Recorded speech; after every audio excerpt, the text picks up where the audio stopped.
Halo guys, balik lagi bersama dengan Red Bear Manhwa. Kali ini Mimin akan melanjutkan komik yang menceritakan tentang perjuangan seorang laki-laki yang berubah menjadi ayah tak tertandingi. Dan apabila kalian masih bingung dengan alur ceritanya, kalian bisa cek deskripsi atau langsung saja menuju playlist yang ada di channel ini untuk memulainya dari part 1. Tanpa basa-basi lebih lama lagi, mari kita lanjut ke part 98. Cerita dimulai. Scene beralih ke medan perang, terlihat pemimpin regu kelompok dari asosiasi kontraktor kriminal. Langsung berhadapan dengan Chun Il-sang yang memimpin asosiasi naga surgawi di barisan depan. "Ayo!" teriak Chun Il-sang kepada seluruh pasukan asosiasi naga surgawi. "Wow!"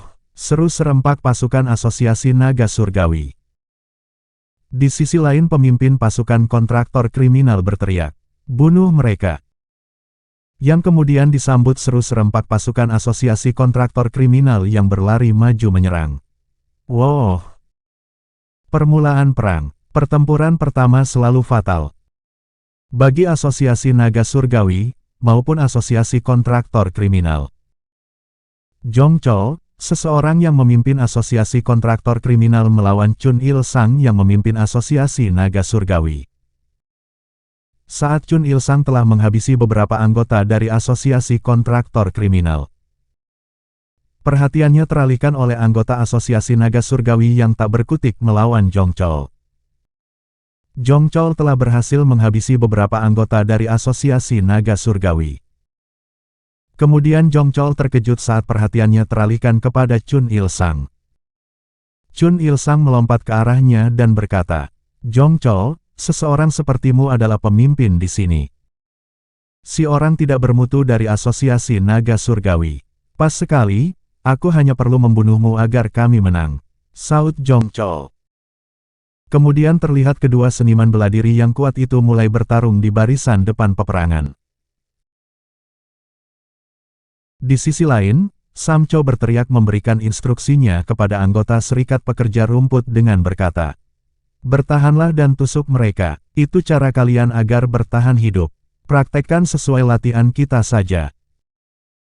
"Matilah," ujar seorang anggota dari asosiasi kontraktor kriminal yang maju menyerang bersama beberapa rekannya.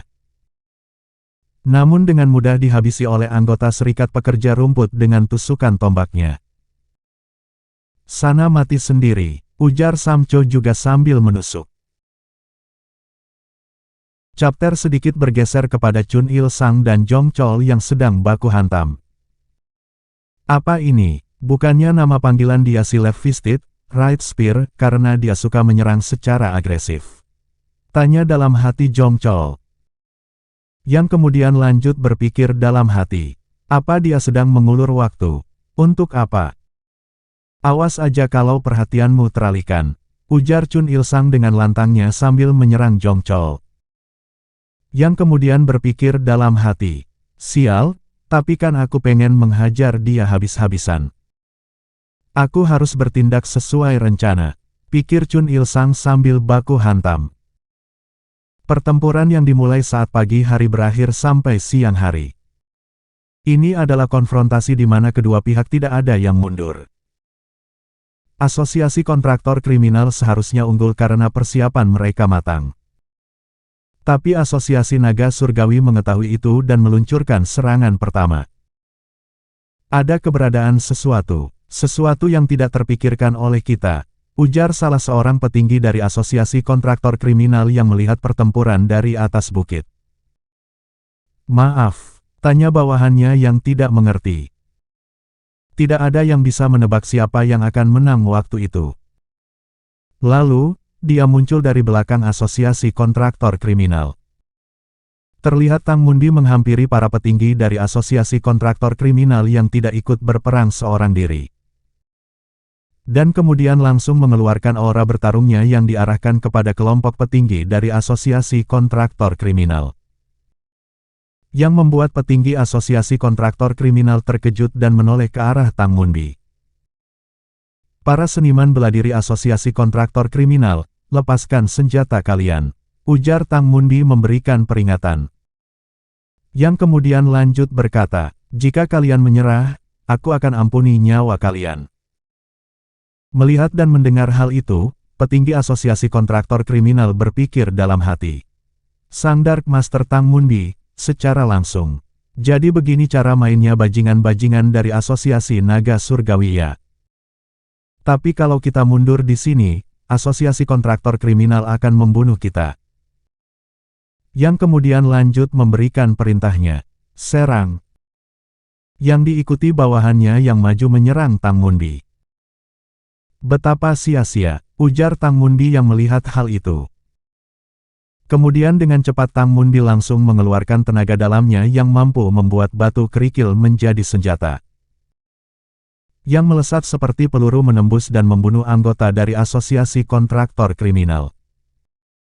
Saat salah satu batu kerikil itu menembus kepala petinggi asosiasi kontraktor kriminal, petinggi asosiasi kontraktor kriminal itu masih sempat berpikir dalam hati. Kita memang tidak ada tandingannya dengannya.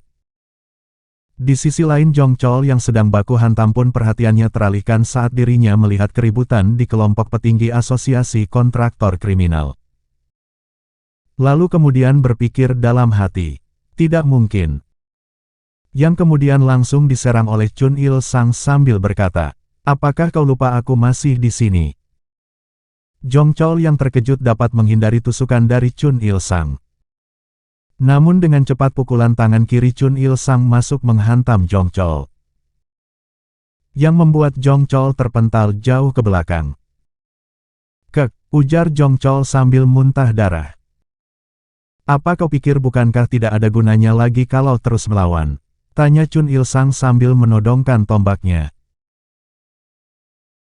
Kemudian Sin beralih kepada Tang Mundi yang telah selesai menghabisi para petinggi asosiasi kontraktor kriminal dan kemudian berjalan masuk menuju barisan pertempuran. Yang disambut sorak meriah kemenangan para prajurit asosiasi naga surgawi. Wow! Pertempuran yang intens itu berakhir dalam sekejap dengan kemunculan tokoh Heavenly Dragon. Tapi sukacita kemenangan tidak bertahan lama. Karena mereka harus berhadapan dengan realita, perayaan itu pun akhirnya memudar. Para rekan yang tertawa dan mengobrol bersama mereka kemarin menjadi lumpuh. Sin beralih di malam harinya di tenda Tang Mundi. Terlihat Tang Mundi yang membaca peta pertarungan di dalam tendanya. Kemudian Chun Il Sang datang dan membacakan laporan. Ketua asosiasi, ada 150 orang meninggal dan 340 orang terluka. Dan para tawanan. Obati mereka sebaik mungkin, bahkan musuh sekalipun. Tinggalkan mereka yang tidak bisa bergerak setelah diobati atau kirim mereka ke barisan belakang. Ujar Tang Mundi. Baik, Ketua Asosiasi, saut Chun Il Sang. Il Sang, panggil Tang Mundi. Ya, apa perintahmu? Tanya Chun Il Sang. Kerja bagus. Aku bisa menghancurkan formasi mereka dalam sekejap berkat kau yang berhasil menahan mereka. Ujar Tang Mundi. Meski aku lebih puas jika semua aksi itu bisa kulakukan sendiri. Saut Chun Il Sang. Akan datang waktu di mana itu saatmu untuk bersinar karena kau cukup mumpuni. Imbuh Tang Mundi. Aku jadi merasa agak gelisah kalau kau puji seperti ini. Bukannya kau kalau ketemu aku selalu menyuruhku untuk jangan gegabah? Tanya Chun Il Sang. Aku tahu apa yang selama ini terjadi. Semenjak kau mengangkat murid-murid, hatimu jadi sangat melunak. Jawab Tang Mundi. Yang kemudian lanjut berkata, akan ada banyak sekali yang harus kau lakukan nantinya. Kau hanya perlu belajar menjadi lebih sabar, belajar jangan ribut dengan anggota asosiasi, dan belajar membangun lebih banyak hubungan yang bersahabat. Kenapa dia tiba-tiba bertingkah seperti ini? Apa ada sesuatu yang harus dia lakukan? Tanya dalam hati Chun Il Sang. Perang ini bagi kita bukan untuk memperbanyak pasukan. Semata hanya sebagai pondasi perang yang akan datang, dan kau dibutuhkan untuk perang selanjutnya itu. Ujar Tang Mundi. Yang kemudian lanjut berkata, jangan kau lupakan apa yang baru saja ku bilang padamu. Baik Ketua Asosiasi, aku akan simpan baik-baik di kepalaku. Imbuh Chun Il Sang. Sin beralih kepada pemimpin asosiasi kontraktor kriminal Lim Jeon-go. Terlihat bawahannya menghadap dengan wajah tertunduk lesu. Bukankah kau bilang itu bukan masalah besar? Kau bilang, kau akan mengurusnya, dan kau bisa mengatasinya tanpa masalah. Ujar Lee Jeon-go. Mendengar hal itu bawahannya berpikir dalam hati. Padahal dia yang bilang tuh. Kita sudah coba menghentikannya saat serangan terakhir. Dia mengusik mereka duluan karena dia bilang akan menguntungkan. Penasehat militer, apa persiapannya tidak sempurna?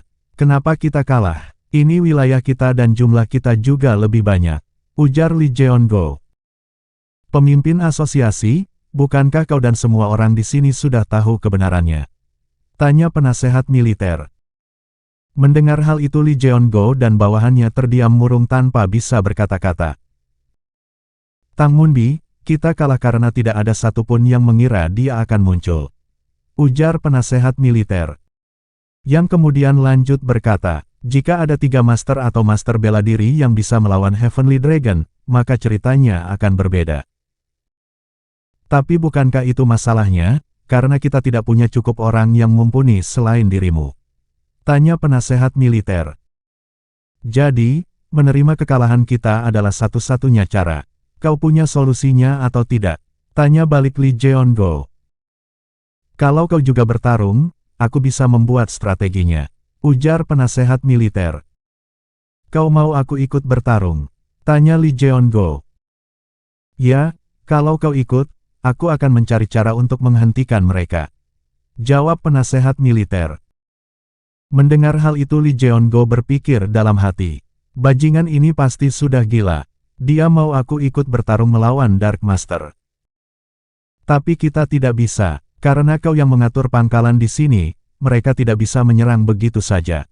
Ujar penasehat militer. Ahem, itu benar. Bagus kalau aku bisa ikut dan melawan mereka, tapi kita tidak punya pilihan lain. Imbur Lee Jeon-go. Ya, kalau tidak boleh bergerak kemanapun. Jadi apa yang harus kita lakukan? Tanya penasehat militer. Yang kemudian lanjut bertanya, bisakah kita pindahkan saja Heavenly Dragon ke tempat lain? Lalu lanjut berkata, kita akan segera dapatkan kabar. Kalau kau bisa memberiku sedikit waktu lagi, aku akan bawakan beberapa berita. Sin beralih kepada Lee Gangjin. Tuan, terima kasih banyak sudah mencemaskan kami. Kami tidak tahu harus membalasnya dengan apa. Ujar para penduduk desa dengan bersujud hormat. Kemudian salah seorang penduduk terkejut, saat Lee Gangjin memegang tangannya yang tua renta. Lalu kemudian lanjut berkata, petani adalah pondasi negara kita. Aku hanya melakukan apa yang harus kulakukan jadi kau tidak perlu terlalu memikirkannya. Tuan, terima kasih banyak. Saut petani tua. Mari bekerja keras supaya hasil panen tahun ini melimpah. Ujar Lee Gangjin. Terima kasih, Tuan, seru para penduduk desa serempak dengan bersujud hormat. Terima kasih Tuan, seru penduduk desa lagi yang melihat Lee Gangjin melangkah pergi. Kemudian saat berjalan cukup jauh secara tiba-tiba langkah Lee Gangjin terhenti. Terlihat bawahannya yang datang menghadap dan memberikan laporannya dengan berkata, ada berita dari Han Goak. Bukankah ini sedikit terlambat? Tanya Lee Gangjin. Ya, karena asosiasi kontraktor kriminal sudah jatuh bahkan sebelum mereka bertempur. Jawab bawahannya. Pak tua itu, inilah kenapa aku coba cara di mana aku tidak perlu ikut campur. Ini kesalahanku. Kita terlalu lambat bereaksi meski kita tahu mereka akan menyerang kita. Ujar Lee Gangjin. Yang kemudian lanjut berkata, karena ini adalah masalah yang bisa selesai kalau kita mengeluarkannya, mari tunggu respon aliansi Murim. Kalau Sekte Pedang juga bergerak, saut bawahannya yang belum selesai berkata. Yang kemudian langsung disela oleh Lee Gangjin dengan berkata, ini akan sulit, masih ada masalah dengan 5 klan, dan pasukan kriminal juga mulai bermunculan. Tapi kalau kita membantu, lalu, saut bawahannya lagi yang lagi-lagi belum selesai berkata. Kemudian disela oleh Lee Gangjin dengan berkata, Kita tidak bisa membantu lebih daripada ini karena situasi Divine Cult yang tidak bisa ikut campur. Yah, ini tidak seburuk itu. Karena bajingan asosiasi kontraktor kriminal sudah kalah dan dihabisi. Mendengar hal itu bawahannya terdiam sejenak, lalu berkata, melihat strategi Union, kurasa mereka hanya coba meminimalisir kerusakan asosiasi naga surgawi. Aku tahu kekuatan terbesar mereka sudah bangkit, tapi... Apa aku terlihat berbaik hati, tidak seperti biasanya? Tanya Li Gangjin. Yang kemudian lanjut berkata, ada alasan kenapa klan Tang bisa menjaga kedudukannya di Sancuan selama berabad-abad. Itu karena mereka berpengaruh. Apa ada orang yang kelaparan di wilayah seluas 150 km milik klan Tang? Tanya lagi Li Gangjin. Tapi jika klan Tang jatuh, asosiasi naga surgawi juga bisa jatuh dengan cepat. Saut bawahannya. Kalau kau bilang begitu, maka kita tidak berbeda dengan mereka. Imbur Li Gangjin. Ah, saut bawahannya lagi. Kesalahan perwakilan sebelumnya adalah menghabisi semua orang murim. Aku tidak bisa membuat kesalahan yang sama kan? Ujar Li Gangjin. Tapi kita ada di posisi sulit karena asosiasi kontraktor kriminal jatuh terlalu cepat. Saut bawahannya. Sepertinya aku perlu membangkitkan beberapa orang. Ujar Li Gangjin. Sin beralih kepada pertempuran asosiasi naga surgawi dan asosiasi kontraktor kriminal, serangan terus-menerus. Setelah pasukan barisan depan menerobos masuk ke perbatasan pertempuran, tidak ada yang bisa menghentikan pasukan asosiasi naga surgawi. Khususnya serikat pekerja rumput yang punya peran penting. Mereka tahu pasti cara bertarung dalam kelompok ataupun individu.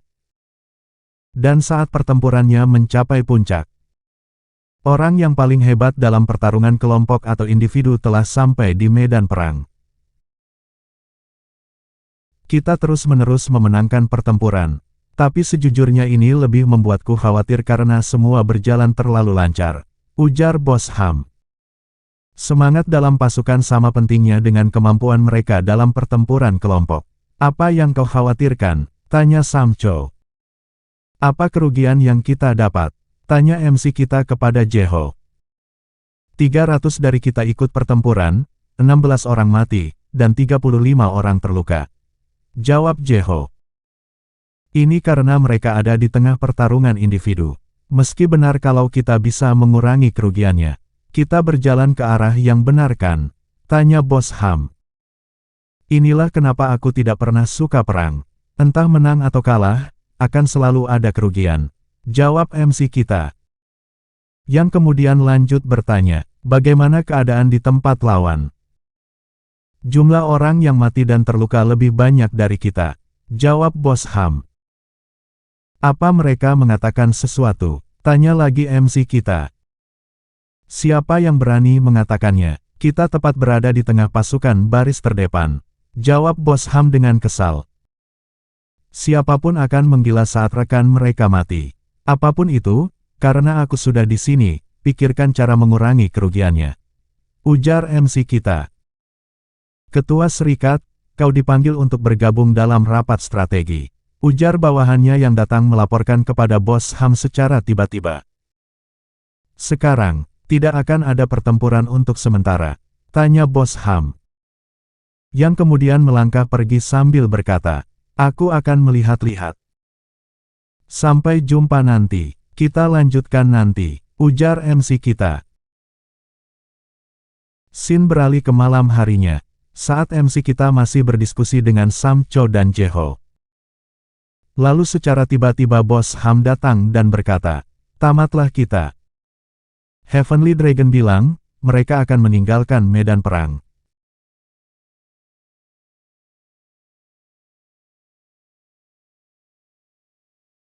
Sekian untuk episode kali ini, jangan lupa subscribe untuk update video-video terbaru dari Mimin, dan juga bantu share biar channel ini berkembang dan membuat Mimin semangat.